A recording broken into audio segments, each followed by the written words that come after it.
They called my fire break a code violation and fined me. I won $400 for cutting brush on my own land. I'd cleared 40 acres of dead fuel by hand for 6 years, free of charge, because I spent 26 years as a wildland fire captain, and I know exactly how fast dry manzanita turns a subdivision into a crematorium. The HOA president, Priscilla Voss, stood in front of 60 of my neighbors at the summer mixer, holding my violation notice up like a trophy. "Some people," she said, smiling at the crowd, "think a chainsaw and a pickup truck make them a forestry expert. This is a gated community, not a logging camp." Everyone laughed. I didn't. "You have 30 days to restore the natural aesthetic," she said, "or we lien the property." I looked at her, and I looked past her, at the ridgeline where the manzanita and beetle-killed pine ran unbroken for 2 miles behind her own house. Then I said the only thing I needed to say. "You're the boss." I'll stop. 9 days later, a wildfire crossed that ridge at 4:40 in the afternoon, and Priscilla Voss learned the difference between a man who follows rules and a mountain that doesn't. But before I tell you what those 9 days cost her, in dollars, in her husband's business, and in things money can't buy back, tell me, what would you have done? Drop it in the comments, and tell me where you're watching from tonight. My name is Walt Corrigan. I'm 61, 26 years with CAL FIRE. The last 11 of them as a hand crew, captain running fuel breaks and defensible space assessments across 3 counties. I retired the year my wife, Dee, was diagnosed with COPD. Mountain air agrees with most people. It doesn't agree with lungs that only work at 60%, which meant every wildfire smoke season put her in the ER, and every ER visit cost us 11 grand out of pocket before insurance even started counting. We bought into Ponderosa Bluffs 8 years ago. 42 homes strung along a single-access road at 5,800 feet in the Sierra foothills. One way in, one way out, surrounded on 3 sides by national forest that hadn't seen a controlled burn since Reagan was president. Beautiful place. Also, if you know fire behavior the way I know fire behavior, a beautiful place sitting on a loaded gun. The old HOA president was a man named Frank Iwasaki, retired PG&E lineman, practical as a hammer. First season I lived there, I walked him through the community's defensible space gaps.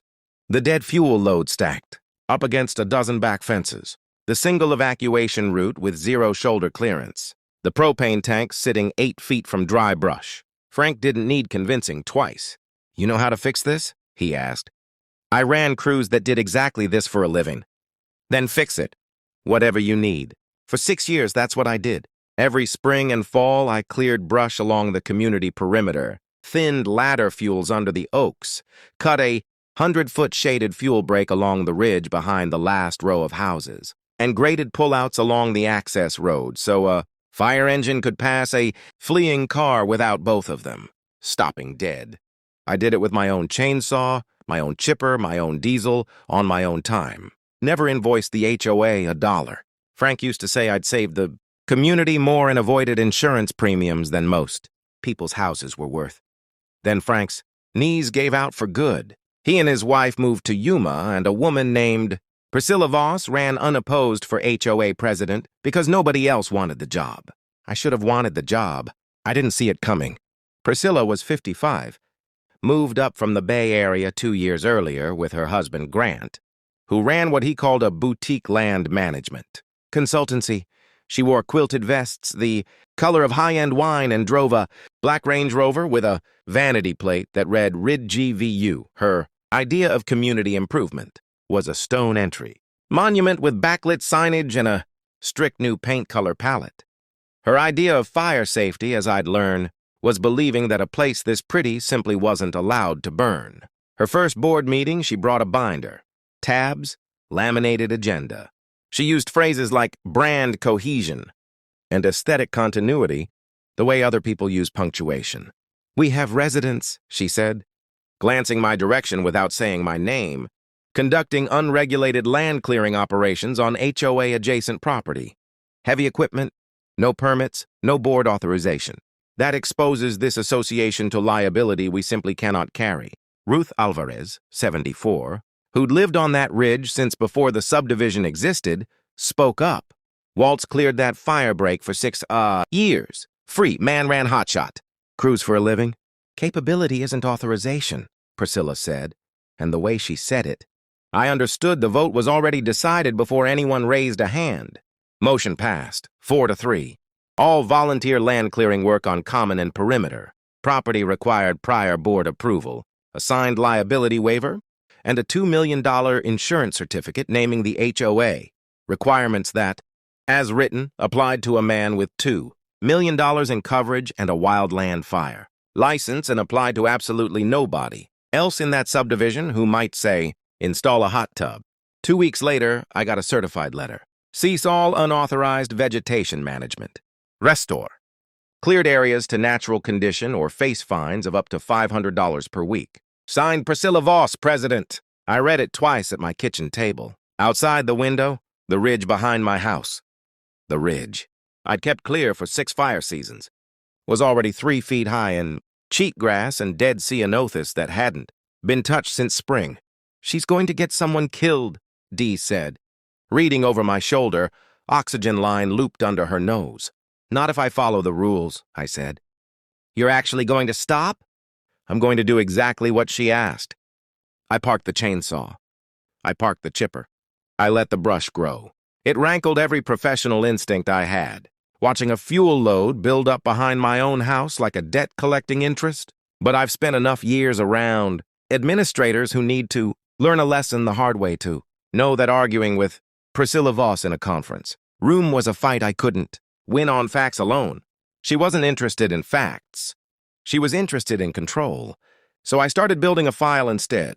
Every fire season, CAL FIRE and county fire departments published defensible space standards, 100 feet of clearance. Minimum around structures in a wildland urban interface zone, shaded fuel breaks on ridge lines, evacuation routes with minimum shoulder widths for emergency apparatus. I pulled every relevant county ordinance, every CAL FIRE advisory, every insurance industry wildfire risk bulletin for our zip code.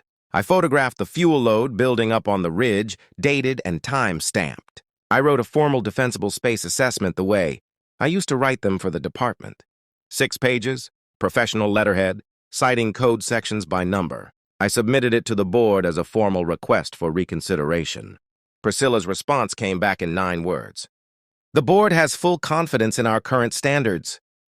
At the July mixer, burgers on the community clubhouse patio, string lights, the smell of charcoal, and sunscreen, she made a point of finding me in front of the crowd. She was holding my violation notice, folded once, like she'd been carrying it around all week waiting for an audience. Some people, she said, loud enough for the whole patio to hear, think a chainsaw and a pickup truck make them a forestry expert. This is a gated community, not a logging camp, Walt. A ripple of laughter from her allies. Grant, standing beside her in a fleece vest, despite the 80-degree heat, smirked into his beer.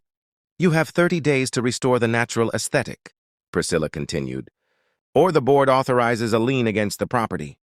I looked at her. I looked past her shoulder at the ridge line, gold brown and overgrown, running unbroken behind her own house and 6 others, dead pine needles carpeting, the ground 3 inches deep under trees that hadn't been limbed in years. You're the boss, I said. I'll stop. She smiled like she'd won something. She had no idea what she'd actually just done, which was remove the only person on that mountain who understood, in his bones, exactly how fast the ground, beneath her expensive stone entry monument could turn into a blast furnace. I paid the fine. I didn't fight it. I went home and told Dee it was over. And for the first time in 6 years, I let the mountain do whatever the mountain wanted to do. Late August, the kind of dry, still, 102-degree afternoon that every wildland firefighter in California learns to read like a warning label. Humidity in the single digits. Fuel moisture in the dead vegetation lower than kiln-dried lumber. The National Weather Service had a red flag warning up for 3 counties, including ours. And I'd been watching the forecast the way other men watch football scores. I wasn't the only one who'd noticed the risk. Ruth Alvarez had spent weeks quietly polling neighbors, sharing my 6-page assessment door to door, because she didn't trust the HOA newsletter to print it honestly.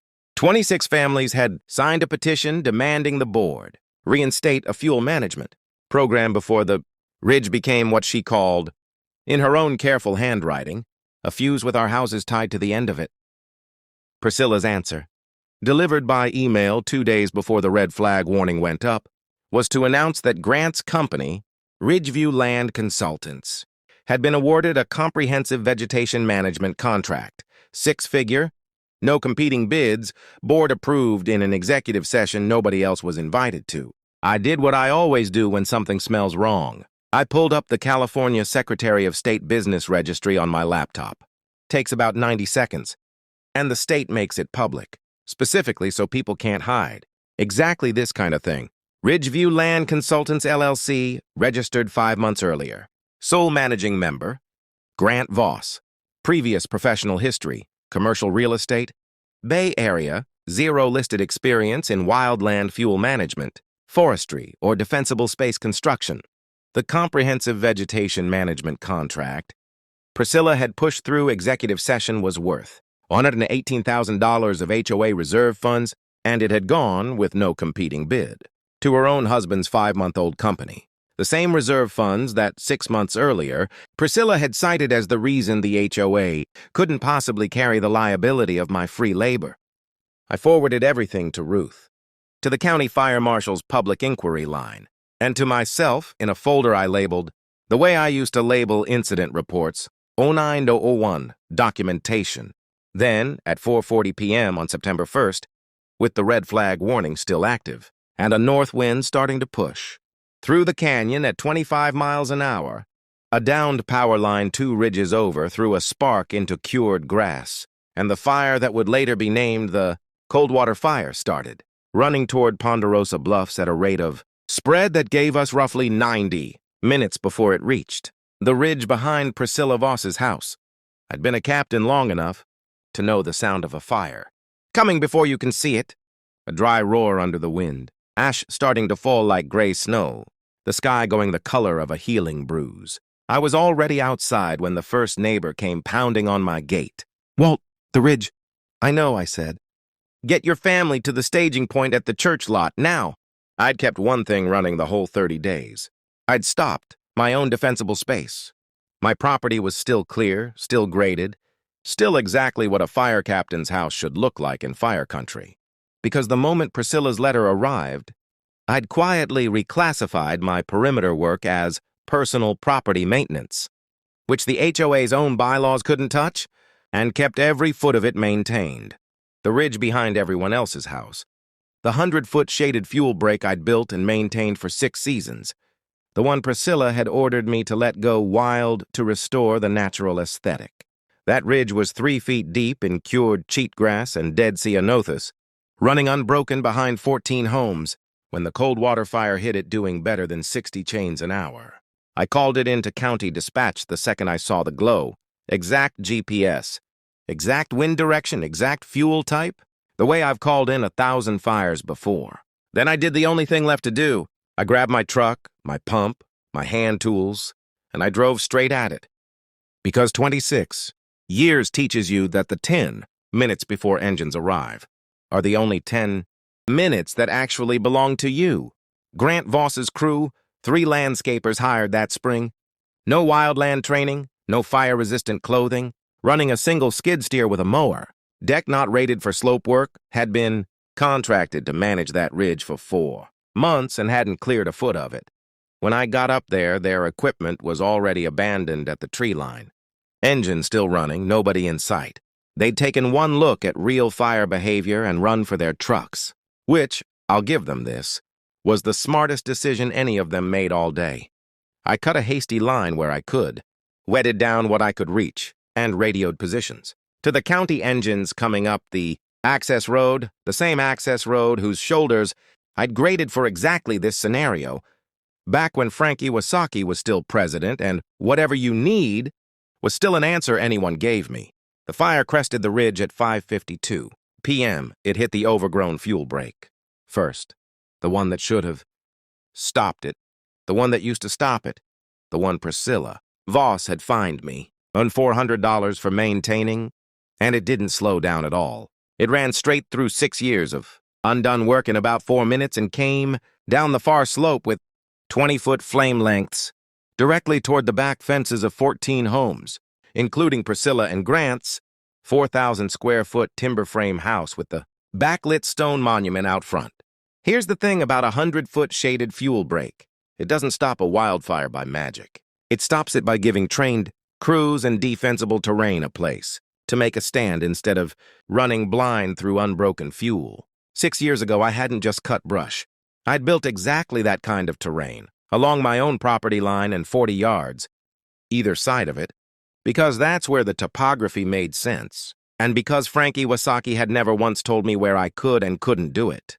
Priscilla's 30-day order had only ever applied to HOA common property and the community perimeter. It had never touched my own lot line, and because I'd quietly kept my personal defensible space maintained. The entire time, cleared, graded, wetted down that very afternoon before the fire crested the ridge. The 80 yards of fuel, brake running through my property held, cold trailed right there, engine crews staged on my graded pullout, exactly where they needed to be, and stopped the fire's western flank 60 feet from the first fence line. 14 homes behind the unmanaged ridge weren't so lucky. 6 lost outbuildings and decking to radiant heat and ember cast.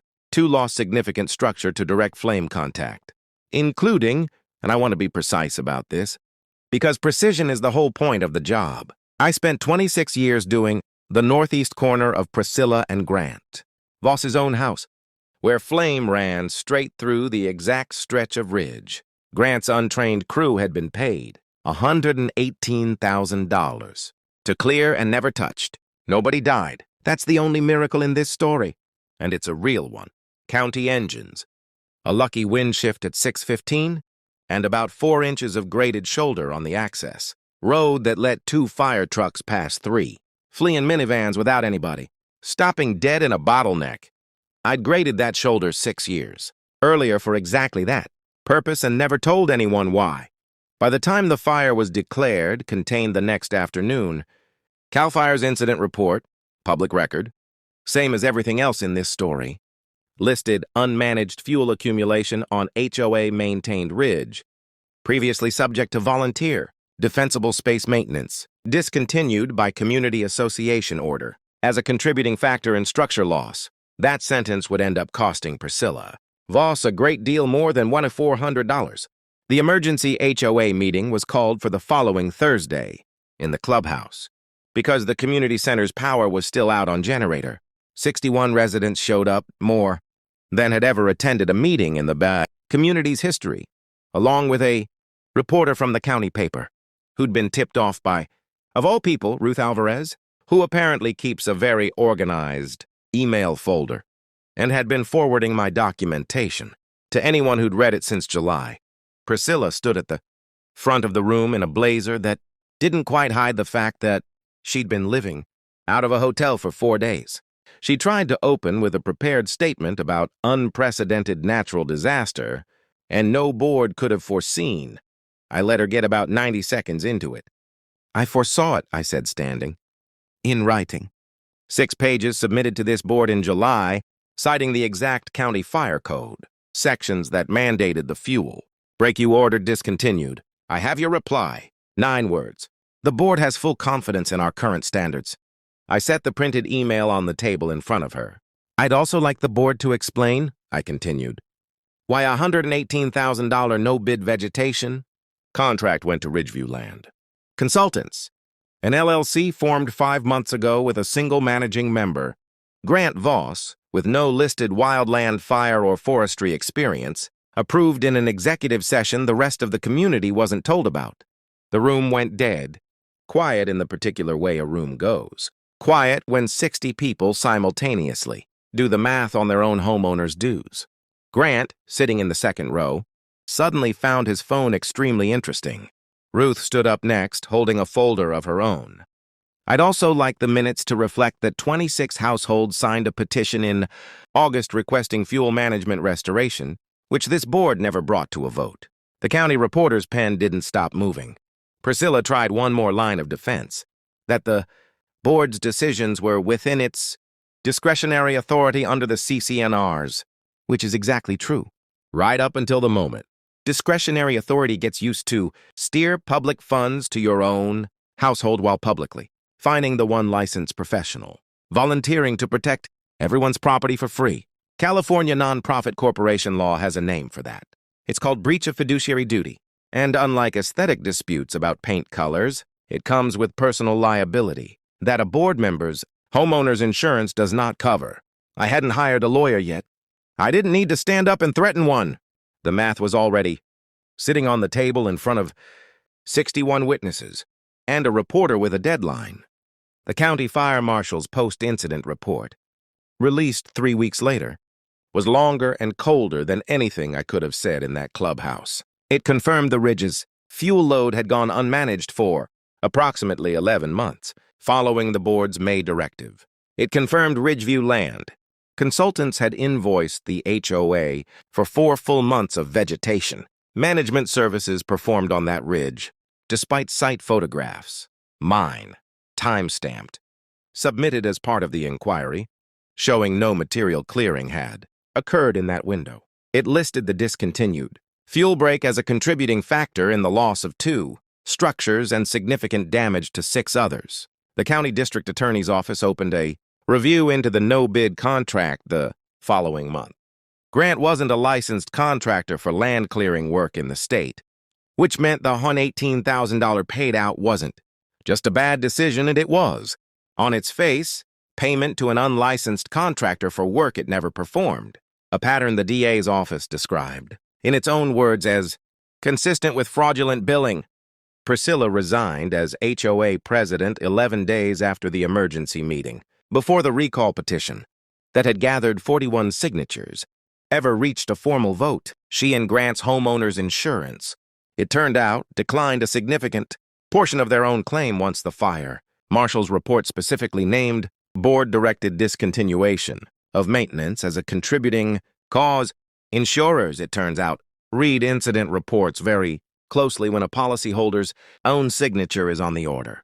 That made the loss worse. The HOA's insurance carrier separately opened a subrogation claim against the association itself, seeking to recover a portion of what it paid out to the 14 affected homeowners, on the theory that the board's own directive had materially increased the loss. That claim, last I heard, is still working its way through arbitration, and it names Priscilla Voss personally as well as the association, because California law doesn't let a board hide behind the corporate veil when the underlying decision involved an undisclosed financial conflict of interest. I never sued anyone. I didn't have to. I just wrote down what happened, the way I've written down what happened after every fire I ever worked, and let people with more authority than me read it. The community elected a new board that November. Ruth Alvarez is president now. She asked me first. I turned it down, told her I'd rather run the fuel management committee than sit through another meeting about paint colors. First vote of the new board reinstated a formal, funded defensible space program built off the 6-page assessment I'd written back in July.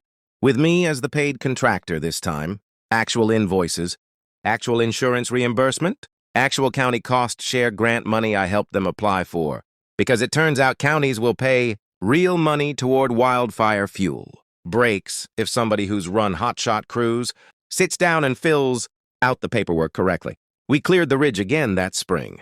Full crew this time, 6 of us, proper equipment. 3 days of work instead of 1 man, with a chainsaw stretching it over 6 weeks of evenings. Cost the HOA about $9,000 for the year. County grant covered 60% of it. Nobody's insurance premium has gone up since. Dee sits on the porch most evenings now, oxygen line still looped under her nose, watching the ridge from our chair on the deck. She likes to remind me that the same mountain that almost took 14 houses is the same mountain that let us breathe better than any place we lived before it. I think she's right that both things can be true at once. I think that's most of what 26 years in this job ever taught me. Last month, the county fire department invited me to speak at a regional Wildland Urban Interface Conference, standing in front of a room full of HOA board members and county planners, telling this exact story with names changed, because apparently Ponderosa Bluffs isn't the only gated community out there that's ever confused aesthetic continuity with actual fire safety. Somebody in the back row asked me afterward what I'd say to a homeowner sitting across the table from a board that doesn't want to hear the truth about their own risk. I told them what I'm telling you now. Write it down, date it. Cite the code section. Keep the file even when nobody wants to read it, because someday, a red flag day, a north wind, a spark 2 ridges over, and somebody is going to want to know exactly who said what, and exactly when, and the only thing that will matter in that room is what you can prove. If you've ever watched a board choose appearances over the thing that actually keeps people safe, I want to hear it. Drop it in the comments and tell me where you're watching from tonight. And if this is the kind of story you needed to hear, hit subscribe. There's another one coming next week about a retired water engineer and a board that tried to shut off his well. Until then, keep your paperwork, trust your training, and remember, the mountain doesn't care whose name is on the board.